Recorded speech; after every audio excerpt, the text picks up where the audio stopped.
वालेकुम प्यारे दोस्तों, उम्मीद करूंगा कि अल्लाह ताला के फजल और करम से आप बिल्कुल खैरियत से होंगे। और आज जो टॉपिक मैं स्टार्ट करने जा रहा हूं वो है टेस्ट ट्यूब बेबी, यानी कि ऐसा बेबी जिसका ज़ाइगोट जो है वो टेस्ट ट्यूब के अंदर तैयार करके फीमेल की बॉडी में डाल के 9 मंथ के बाद उससे बच्चा हासिल किया जाता है। ऐसे बेबी को टेस्ट ट्यूब बेबी कहते हैं।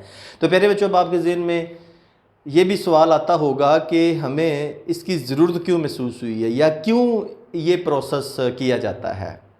तो प्यारे दोस्तों और बच्चों, असल में बात कुछ इस तरह है कि सम टाइम मेल और फीमेल जो नर और मादा है वो नॉर्मल जो फर्टिलाइजेशन का प्रोसेस है उसको इंजॉय नहीं करना चाहते, नहीं मिलना चाहते, या सम टाइम उनकी बॉडी के अंदर जो उनके सेक्स ऑर्गन्स हैं उनमें फिज़िकली कोई डिफेक्ट, कोई नुक्स आ जाता है या नुक्स होता है जिसकी वजह से वो अपना जो एग और स्पर्म है एक दूसरे के साथ नॉर्मल फर्टिलाइज नहीं कर सकते।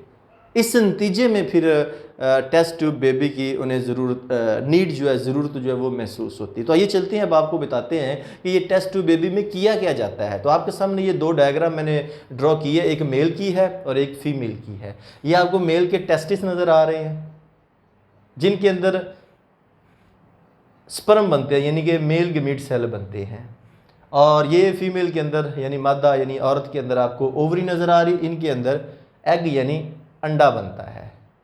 अब होता क्या है कि मेल का जो स्पर्म और इधर से फीमेल का जो एग है वो लैब में एक टेस्ट ट्यूब लेके उसमें फर्टिलाइज करवाया जाता है। फर्टिलाइजेशन से मुराद के नर और मादा के गमीट सेल का मिलना। जब दोनों मिलते हैं, फर्टिलाइजेशन होती है, तो उसके नतीजे में ज़ाइगोट बनता है, यानी एक सेल बन जाता है। अब इस एक सेल को जब इसकी ग्रोथ होती है, यानी कि ये एम्ब्रियो में तब्दील होता है 3 से 5 दिन के अंदर, जब ये एम्ब्रियो में तब्दील हो जाता है तो इस एम्ब्रियो को उठाकर इंजेक्शन की मदद से फीमेल की यानी मादा की यूट्रस में डाल दिया जाता है, ट्रांसफ़र कर दिया जाता है। तो मादा की जो यूट्रस यानी बच्चादानी, जब इसके अंदर ये एम्ब्रियो आ जाता है, यहाँ पे ये 9 माह का अपना पीरियड मुकम्मल करता है, यानी अपना प्लेसेंटा बना लेता है, 9 माह पूरे गुजारता है। उसके बाद इसकी नॉर्मल तरीके से बर्थ होती है, पैदाइश होती है, तो बच्चा बिल्कुल बन जाता है। तो इस बच्चे को जो इस तरीके से बना है इसको हम कहते हैं टेस्ट ट्यूब बेबी।